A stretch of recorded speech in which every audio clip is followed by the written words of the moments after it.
자, 여러분, 인맥 관리 그러면 어떤 생각이 드시나요? 어떤 사람들은 저에게 이런 얘기를 합니다. 너무 야비한 거 아니냐. 꼭 인맥 관리를 그렇게 해야 되느냐. 뭐냐, 친하게 지내면 안 되느냐. 물론 그렇게 해서 우리가 인맥 관리가 된다면 저 같은 사람이 사실 필요 없겠죠. 근데 결정적인 순간이 와보면요. 사람 관리를 안 한 거에 대해서 굉장히 후회를 하게 되어 있습니다. 그 점에서는 인맥 관리는 사실 피할 수가 없는데요. 어떨 때 인맥이 필요할까요? 사실 대체로는 문제가 생겼을 때예요. 특히 문제 중에서도 사람이 아니면 해결할 수 없는 문제들이 사실 세상에 존재합니다. 그때는 평소에 인맥 관리를 해놓지 않은 거에 대해서 너무나 뼈저리게 후회를 하기 때문에 평상시에 결국 인맥 관리를 잘해야 될 필요가 있다는 거죠. 그리고 누군가에게 인맥이 되는 것도 중요하지 않겠습니까?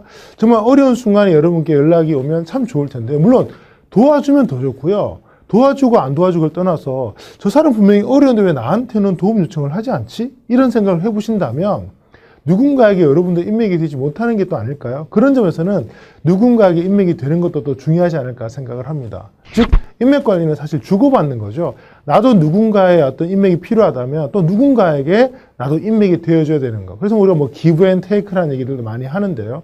인맥 관리의 가장 중요한 공식 중에 하나입니다. 자, 이럴 때 어떻게 하면 좋을까요? 대신 주의할 점은 있습니다. 사람이 모든 문제를 해결할 수 있지만 사람으로 모든 문제를 해결하지는 마시라는 거죠. 가장 중요한 건요. 사람으로밖에 해결할 수 없는 문제가 있습니다. 제가 이제 이런 인맥 강의를 하다 보면 어떨 때가 있습니까 했는데 제가 참 와닿는 게 이런 얘기가 있었어요. 외로울 때는 사람이 아니면 해결할 수가 없다. 그렇죠. 뭐 TV를 본다거나 뭐 영화를 봐도 누군가가 위로해 주는 거에는 미치지 못하는 거죠. 즉 이런 순간에는 사람이 필요하지만 모든 문제에 사람을 쓴다면 이게 독이 됩니다. 그런 상황들을 좀 피하시는 게 좋고요. 또 중요한 건 또 받기만 하지 말라. 물론 때로는 먼저 주는 게 제일 좋습니다만 받았다면은 항상 돌려줄 것들을 생각하시는 것도 인맥 관리의 중요한 법칙이 되지 않을까 생각을 합니다. 그런 점에서는요, 인맥 관리를 이렇게 생각합니다. 아, 인맥 관리라고 하니까 이게 느낌이 안 오니까요. 이거를 좀 멋있는 말로 바꾸면 안 될까? 네, 인적 자본이란 말로 저는 바꿨습니다. 휴먼 캐피탈. 즉, 이것도 돈이에요. 자, 여러분 돈 관리 잘 하시죠? 예, 돈으로 느끼면 참 좋을 것 같습니다. 자, 한번 나눠보죠. 인적 자본 지수에는 이런 복잡한 것들이 있는데요. 이번 시간에 다 얘기하려고 하는 건 아니고요. 이 중에 가장 먼저 해야 되고 가장 중요한 것들이 무엇인지 한번 말씀드려 보려고 합니다. 제일 첫 번째는요. 다양한 사람을 많이 만나라. 자, 퀴즈를 내보죠. 취업하고 싶으세요? 혹은 뭐 취직하고 싶으세요? 간단합니다. 많은 사람을 만나면 되죠. 누구를요? 취업 예정인 사람들을 많이 만나면 취업이 될까요? 안 되는 거죠. 많은 사람을 만나는 게 나쁜 건 아닌데요. 인맥 관리에서는 다양한 사람을 많이 만나야 합니다. 즉, 나와 모든 조건이 똑같은 사람을 만나면 친하게 지낼 수는 있지만 사실 결정적인 순간에 도움을 받기는 좀 어려운 부분이 있어요.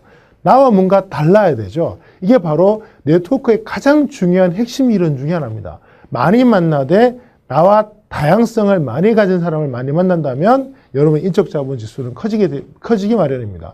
자, 이제 그런 사람들을 만날 때 어떤 문제가 생길까요? 그렇죠. 불편하죠. 나하고 다르니까요. 그게 바로 인맥 관리를 배워야 되는 이유입니다.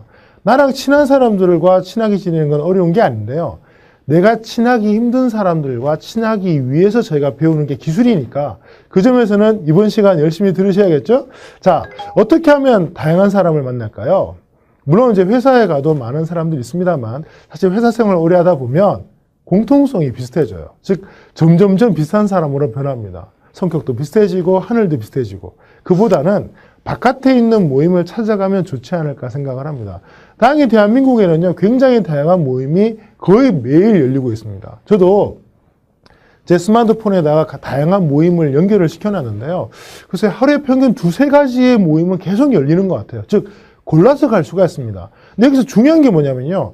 늘 내가 가는 모임, 늘 내가 아는 사람들이 있는 모임보다는 좀 새로운 사람들, 새로운 주제들이 있는 곳에 모임을 가보면 새로운 사람을 만나는 게 그만큼 쉽지 않을까요?